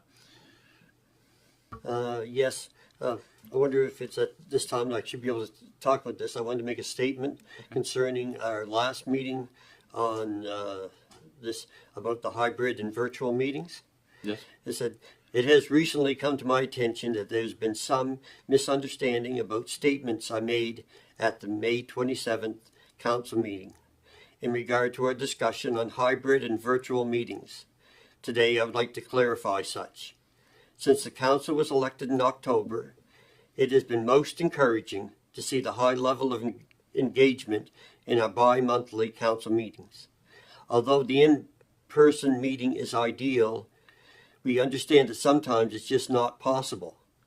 So as a means to maintain continuity, I spoke in support of hybrid meetings, which of course the understanding that there should be some general rules in place for attendance that we can all agree upon. Certainly in no way could I have anticipated that my comments were in any form offensive, as they were simply part of a broader discussion with my fellow council members. To that point, I do hope that I brought some clarity to my position, and am sorry for any misunderstanding that caused offense, which was never my intent. Thank you, Councillor Fancy. I'm going to look for a motion, just to get the motion on the floor, to direct staff to return to the next regular council meeting with revised Administrative Policy 23, which includes the provisions as noted for fully virtual meetings and a basic hybrid model for decision of council. Yeah, is there somebody willing to move that? That motion is moved by Councillor Amaro. Is there a second to the motion? Seconded by Councillor Carver. Further debate, discussion on the motion? So, if my understanding is correct, the Deputy Mayor Charlton has asked for a revision to 7.2 to consider, if staff could consider, what's the minimum amount of lead time for a member of council to inform the municipal clerk of their requiring accommodations to attend virtually. I can understand the deputy mayor's point that oftentimes these things are emergent in terms of the things that would create an environment in which it would be challenging to attend in person. But I can also understand that we do need some level of lead time in order to operationalize it and to stand up the technical infrastructure. And probably early on that will require a little more notice, and then as we get rolling and get more accustomed to how we can do this, make it a little bit quicker. Yeah, if you want to jump in there, Heather. Sorry, thank you. May I speak directly to the deputy mayor on that point? Thank you. I'm wondering, would it be appropriate to add when possible? 2 days notice when possible. I mean, you know, we will accommodate as best we can. One of the thoughts with the 2 day notice is with our having a Tuesday meeting, not often, but occasionally there are holidays on Monday, which can make it problematic for staff to come in here and be ready for a 9 o'clock meeting.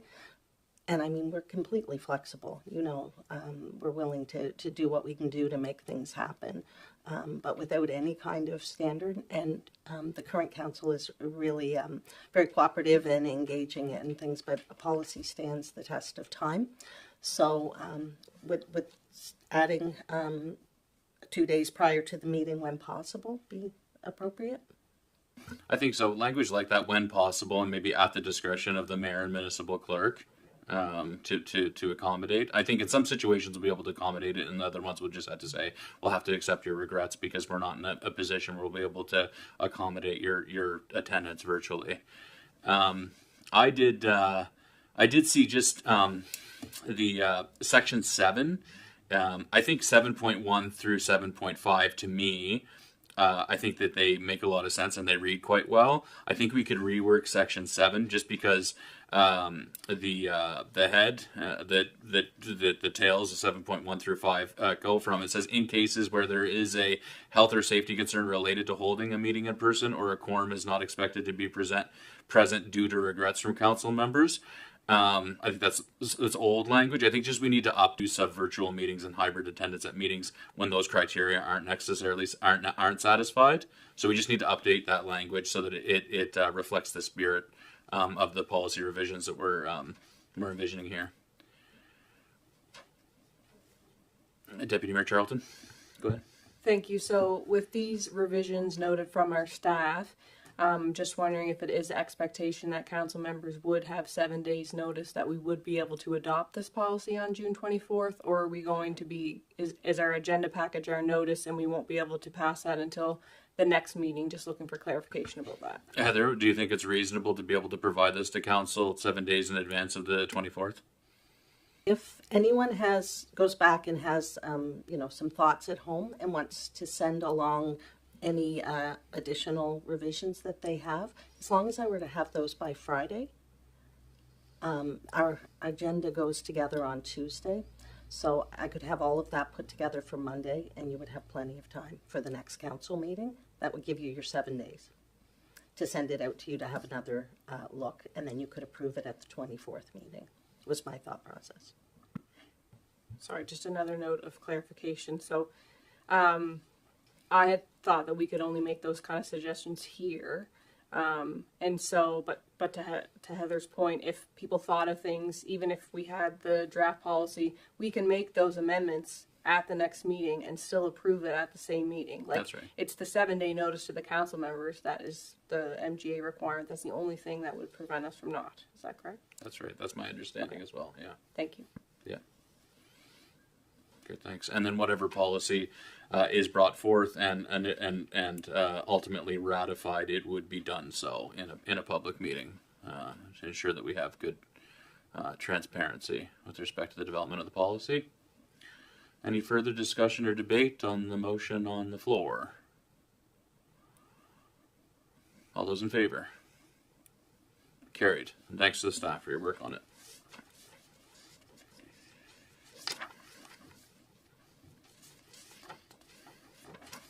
Okay, our final piece of new business is with respect to the senior safety coordinator. I'd like to ask Director Vino to come forward to provide council with some information about this report, please. Good morning, Joanne. Good morning, Council. Just going to read a little bit about the background for those people who are watching at home. The position of Senior Safety Coordinator of Region of Queens Municipality was previously the responsibility of the Region of Queens Home Support and then Queens Care Society. But in the 25-26 budget, a Senior Safety Coordinator position was fully funded that would transfer the responsibility and funding obligation to the Region of Queens Municipality. Currently, the Senior Safety Coordinator works out of an office at the RCMP station in the mornings and at the Queens County Transit office in the afternoon. Computer and phone are provided by the RCMP while at that office. However, it is anticipated that a laptop computer will be required once the transition has taken place. This position will report to the Protective Services Officer, and once that position has been filled and a job description has been completed for this position, it is anticipated that the Municipal Administration Office would also be a work location. This position is a full-time position and is dedicated to the priorities of Council of the Region of Queens Municipality to support seniors and other community needs as identified. Since writing this report, it is my understanding that the current position is a 3-day Senior Safety Coordinator position. This is a 5-day. So when the job description is created, staff have heard that one of Council's priorities is to support community agencies or individuals, grant funding, whatever. So it's my understanding that when we get to the point when our new CAO is here, we will sit down, write that draft job description to make sure it addresses those priorities of Council. So it won't just be a Senior Safety Coordinator position. It will be a community supporting position, but we'll have more on that later. This position is partially funded by the Department of Seniors and Long-Term Care, and staff have been in touch with this department to ensure that any funding will be redirected to Region of Queens Municipality, and that any existing grant funding has already been dispersed to other agencies will also be redirected. The current Senior Safety Coordinator is Shelley Walker, and staff recommend appointing her to the funded position so that continuity of care is maintained. The budget impacts, there are none because this position has been included in the 25-26 operating budget. Okay, thanks very much, Joanne. I appreciate that the work of the Senior Safety Coordinator is very important in our community, giving the acuity of need and vulnerability of seniors living in our community. I'll say that this is having a full-time position for our municipality is a more robust approach than a lot of our abutting and adjacent municipalities who have shared senior safety coordinators for larger areas. But I think it is a reflection of the priorities of this council and this organization, and also a reflection of the need within our community. We know and we've heard that Shelley working in this position carries a very significant caseload, and that there is considerable demand on her time and for her services. And so I'm very happy to see that. I just had a bit of a technical question here in terms of appointment. And whether it is actually appropriate for the council to appoint an individual into the position. I know that we as the council basically have the authority to hire and dismiss exactly one role. There's the CAO within the, but I do know too that we formally appoint inspectors, as an example, within the parameters of the like inspection world, that we have to formally appoint inspectors to those roles. As a legislative requirement. I don't think the same legislative requirement exists with respect to the Senior Safety Coordinator. So maybe it's just like a language thing. Yeah, do you want to jump in there to help clarify that? So our interim CAO, McDougall, had asked me to prepare this report because he felt there was a sense of urgency for Ms. Walker to know exactly what route was going to happen for her and her future employment. And also because it was a new role for council that we had discussed during the budget process, and that there was no CAO here. And that's why he suggested that I use that terminology in the report. So while I agree it's not typical, I think in this situation, because it is a very unique situation, we're not posting the position because staff, and I believe council also realizes the importance of providing that continuity of care. And we already have an amazing individual who is doing that work. So that's why this is the exception rather than the rule. I think if there was a CAO here, we perhaps would have taken a different route, but because of the urgency, we just wanted to get it done. Councillor Merrill? I'm just wondering who the senior safety coordinator will report to until the protective services officer position is filled, because that's still open. So I do not know. Like my expectation it would be that the CAO until another appropriate manager, secondary type of manager would be put in place. Yeah, and that would be my expectation, is that Willa would take that on. Any further discussion on this matter? Deputy Mayor Charlton? Thank you. I certainly support the senior safety position, and Shelley Walker is amazing at her job. I still feel like procedurally we're in a weird place to appoint a staff member that's not a CAO. That one is causing me a little bit of grief. I feel like when we supported the position in our budget, that was council saying we support the position, and I feel that our CAO, whether it's an acting CAO or CAO, has that authority to appoint that position. I think this is more like informational for us, but I think we supported that in the budget, and so it causes me discomfort to have council appoint a staff person, because we're constantly trying to articulate to the community that our one employee is our CAO and that we don't have any authority over appointing or removing other staff members. So I think we should stay in that lane, would be my thought process. And I mean the language of the motion is to direct staff to appoint Shelley Walker, as opposed to council actually conducting the appointment.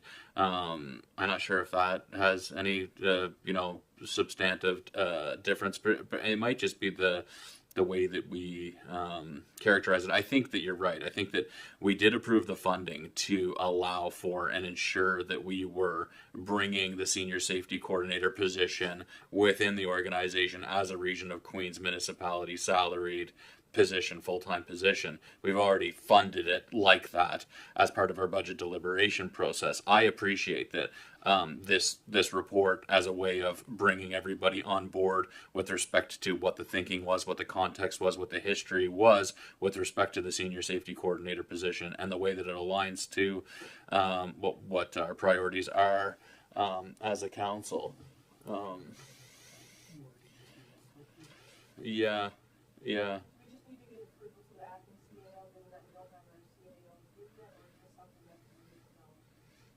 I think we could probably move it along, and so perhaps this is the language that the Council Region of Queens Municipality received the report titled Senior Safety Coordinator for information that the Council of the Region of Queens Municipality fully support staff to onboard Shelley Walker in that position of Senior Safety Coordinator. Is that you're more comfortable with that? Yeah, I think it's important. It's important that we are consistent with our approach and with what we need to do as the governing entity and mechanism of this organization, and that we don't overstep that. I think it is important. It's not just semantics. It is important procedural good governance that we stand by that. So I'm more comfortable with that language too, realizing that we need to ensure that there is no disruption in service, that there is continuity, that there is job security for the senior safety coordinator. And of course it is in the realm of our senior management team here at the Region of Queens Municipality to ensure that that staff person is functioning well within that position, and to make all appropriate management decisions with respect to their performance management and potentially hiring to that position and what have you. We stay outside of that realm, but we're certainly happy to have it as a position within our organization. Yeah. Councillor Amaro? I just have a quick question. I'm wondering when her position ends with the Queen's Care Society. Is there a date? In discussion with Ms. Walker, I believe that there's no official date. It was just, we need to move this along so that she knows where she is. That's why the sense of urgency, I think that was expressed to CAO McDougall before he left, hence the reason for the report. So what we'll be doing is determining when her remuneration with that society ends and when Region of Queens picks up. In the meantime, if there is a meantime, it may be tomorrow, I'm not sure. We'll make sure that all the paperwork, the benefits and all that stuff is in place so that there's a very seamless transition for Ms. Walker.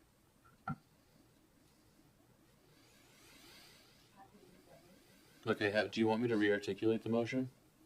Are you okay with it? Okay. Does council want me to re-articulate the motion? Are you okay with it? Okay, so it is moved by Deputy Mayor Charlton. Is there a second to the motion? Seconded by Councillor Amaro. Further debate or discussion on the motion? All those in favor? Carried. Thank you, Director Vino.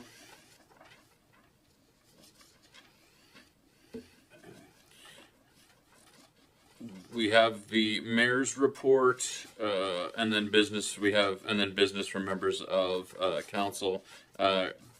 Any members of council require a brief break before we continue forward on the agenda? Okay, we're going to keep going then. I apologize for the length of my mayor's report. It's been a while. I didn't prepare one last time, so buckle up. Yeah. Nope, hearing none. I'm moving forward with my mayor's report. So, too darn bad. Here we go. Okay. Oh, I'm happy to have prepared a summary of some of the things that I've been up to as your mayor. Starting May 14th, I attended the MDON'S conference at White Point Beach Resort. MDON'S is the Municipal Development Officers Association in Nova Scotia.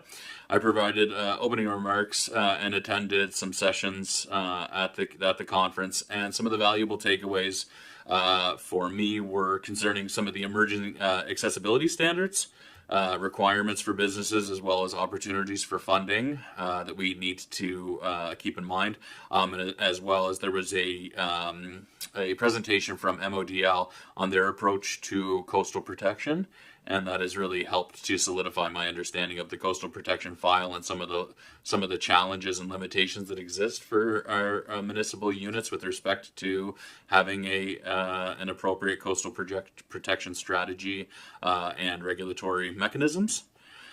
May 16th, Councillor Fancy and I again met with a group of individuals looking to organize and fund the creation of an emergency shelter and/or transition host for women and families facing intimate partner violence. I applaud the work of that group, and we're just going to continue to be collaborative partners in helping to advance that conversation along. May 20th, I was unable to attend, but I'm happy to report that Nova Scotia Power had a community meeting on reliability. I've heard the session was helpful in clarifying some of the issues that those community members have had and mapping out some of the future improvements. I know, Councillor Jenkins, you had attended that meeting. I'm not sure, do you want to speak to that meeting at all? Okay, he didn't. Okay. Councillor Jenkins is, okay, that's good. May 21st, I met with a representative from the South Shore Disc Golf Association.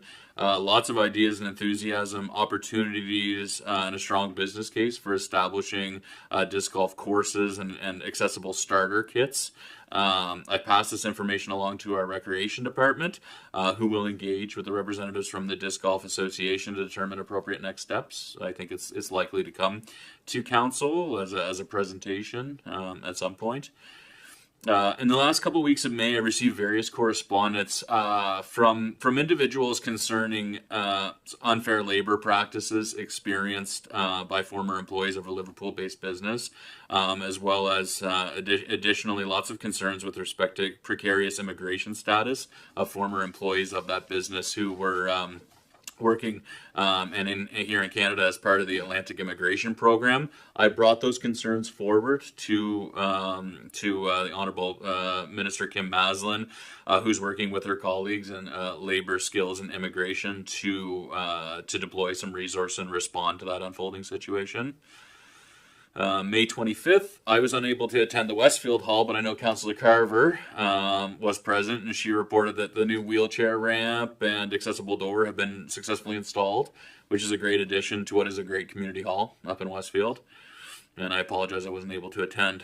May 26th, we advanced planning with the Astor Theatre Society. I met with representatives of the Astor Theatre Society and a number of our staff within the Department of Infrastructure just to advance some planning with for upgrades to the town arts and culture and theater building. And so thanks to the volunteers of the Astor Board and our team and the Department of Infrastructure for your contributions to that important work.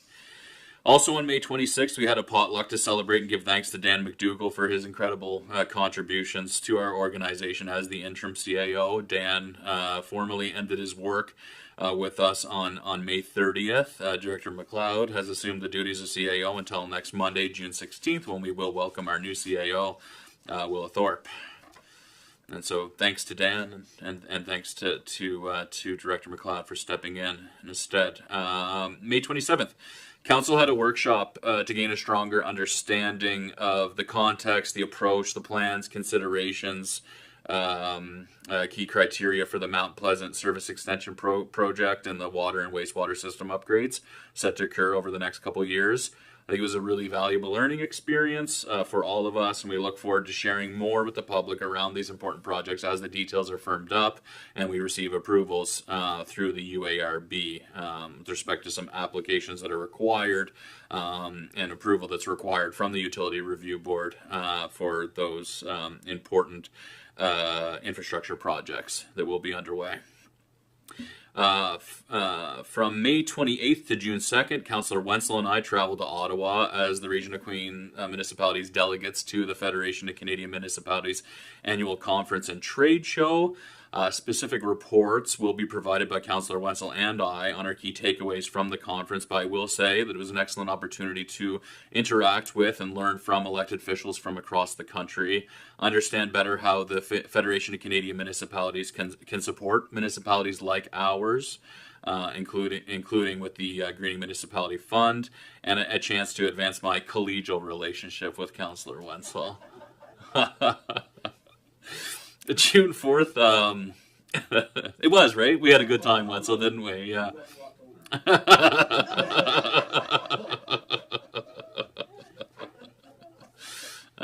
Yeah, so we'll report back on that.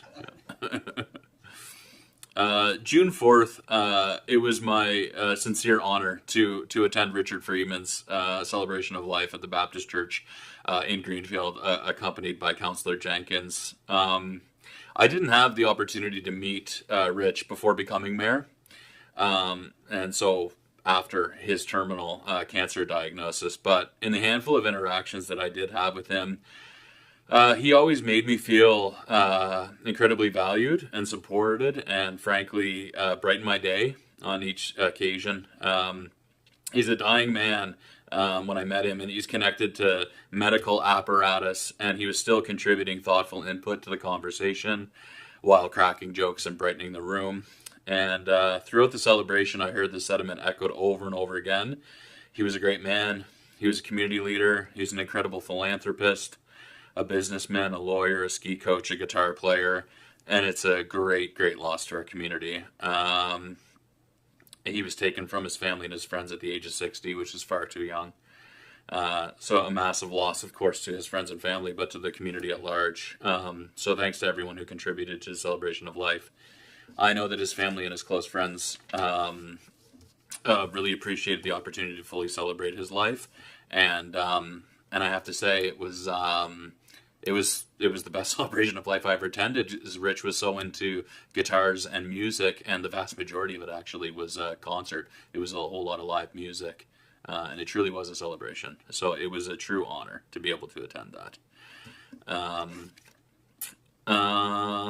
on June 4th, CBC interviewed me, as well as the mayor of MODL, Elspeth Weil McLean, as well as a community member from Western Head, a concerned citizen from Western Head, as well as a couple other representatives from the province, all with respect to problematic infilling and removal of vegetation and living shoreline along our coastlines. And this is a really great example of community advocacy and engaged citizens casting light on important issues. And it was an opportunity for me to learn a lot about the current state of things as it respects to protection of the coastal areas. And really, it is this two-sided coin where it's about protecting the coastline from people and protecting people from the coastline.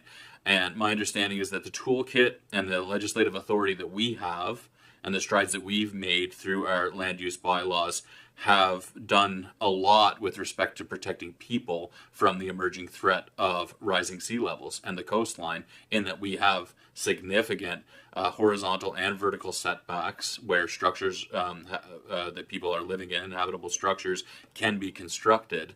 But it seems to me that we are really, our hands are tied with respect to the opposite side of that coin, and that is protecting the coastline from people and from irresponsible and unsustainable development.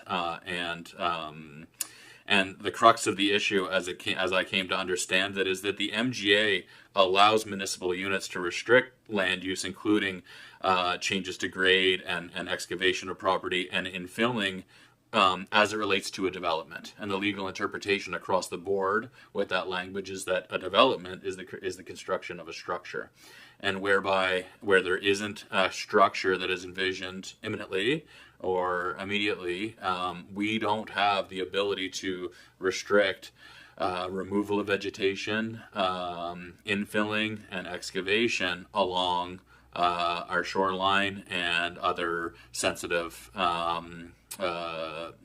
areas that are adjacent to water, to wetlands, and so it's become really clear that there's a need for some advocacy with the provincial government with respect to the language of Section 220 of the MGA, that really articulates when we can and cannot get involved in this way. But it basically has created a situation where we cannot really do anything about removal of vegetation. We know it's important, and in our land use bylaw, I believe it's 15 meters back from the high water mark. Is that right, Mike? Where there's conditions on what you can and cannot do in terms of altering the vegetation along the shoreline. It's actually 30 meters. 30 meters, right. And so if and when a landowner obtains a development permit, then they're beholden to those bylaws. But they don't need to obtain a development permit until a development, i.e. a structure, is in the works. And so we're in a position where property owners can modify, remove vegetation, infill, right up to the high water mark. Everything below the high water mark is the jurisdiction of the Department of Natural Resources within the provincial government. But we've seen permissible installation of armored shorelines, which scientists all agree is a bad idea because it amplifies and exacerbates wave force, and it to adjacent and abutting properties and sections of the shoreline, and it disrupts natural circulation of sediment. So it's this evolving thing. It's a big thing. We need to get it right. We need to start acting on it. We're in a precarious position where we cannot protect against irresponsible removal of vegetation and living shoreline in areas that will undoubtedly accelerate erosion and could have really detrimental impacts on the coast.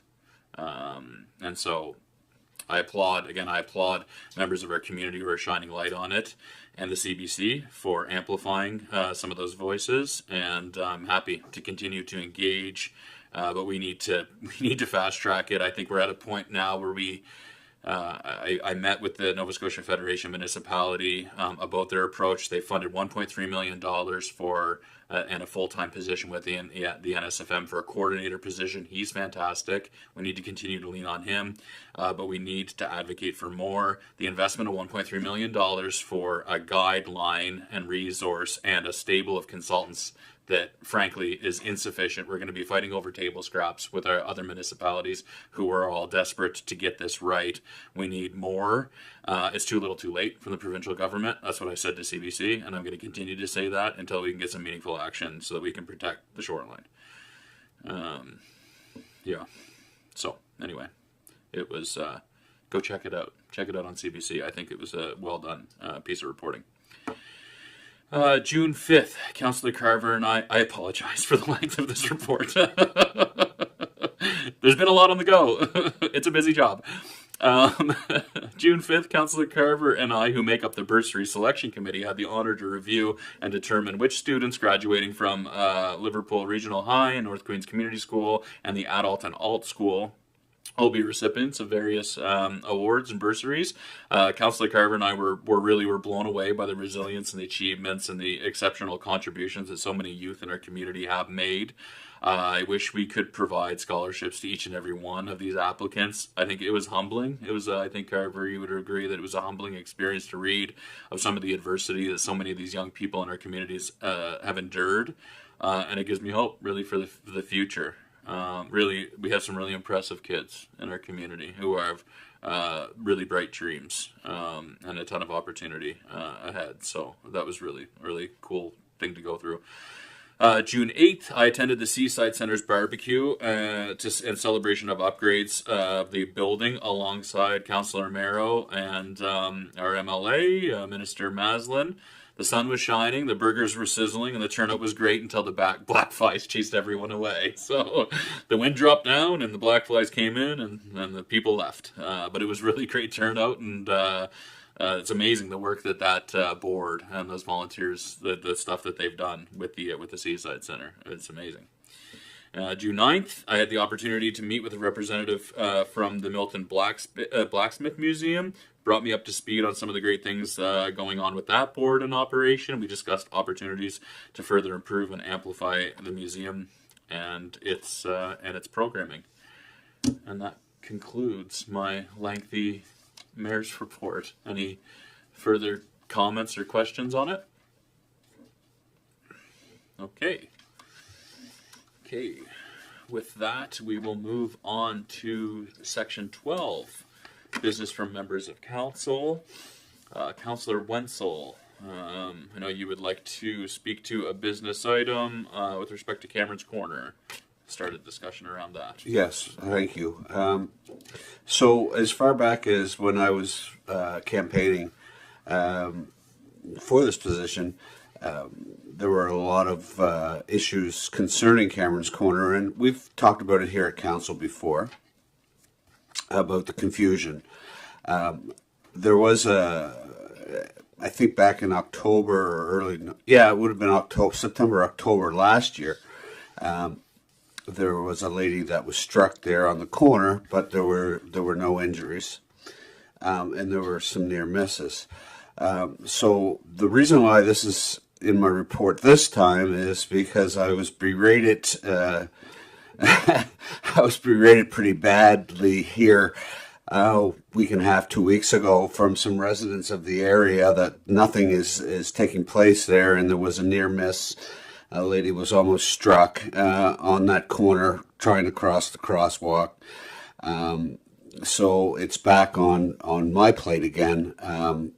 And I have sent some of that to Councillor Mero for the Police Advisory Committee, and I don't know where to go as far as traffic concerns go, but I did ensure the residents along there that I was going to bring it back up at council again.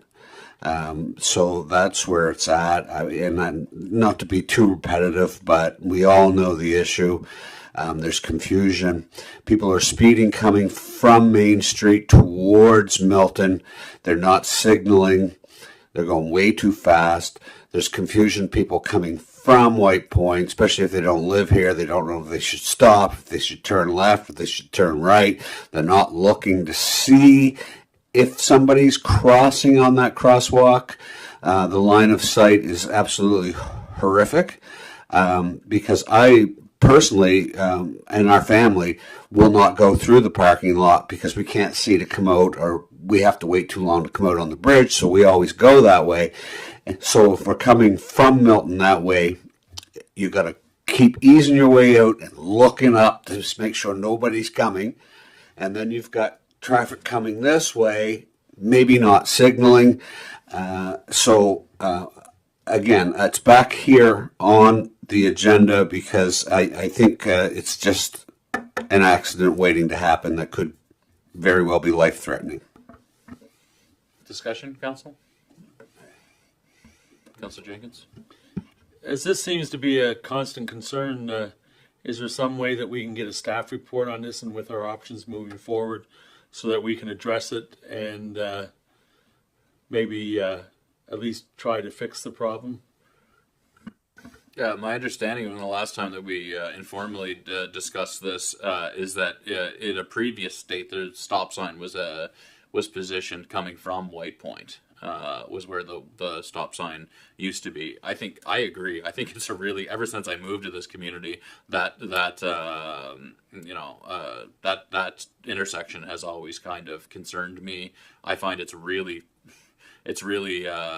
challenging when you're at that stop sign coming from West Street, coming from Milton, and you're situated at that stop sign. You can't see either direction, and you're inching out. I think it is an accident waiting to happen. There isn't consistent driver behavior there. There's oftentimes confusion at that intersection. I think that it would make sense for us to try to do something to address it. Did you want to get in there, Deputy Mayor Charlton? Thank you. I agree with all those points. Because that's Route 8, doesn't that have a provincial piece? I thought we had... It's Route 3. Truck 3. Yeah. Sorry. But do we have the capability to modify that intersection within the municipality, or is that something we have to consult with the province with? Just looking for clarification on that. Yeah, I'm not sure. I see Director Grant shaking his head no. I'm not sure what that means. But in any case, I think what could be appropriate here, though, is to refer it on to our traffic authority to come back with some high-level recommendations about, to your point, what considerations there would be from the province, because it is part of Route 3, just so we understand what our potential options are, so that we can discuss it maybe with more information available to us.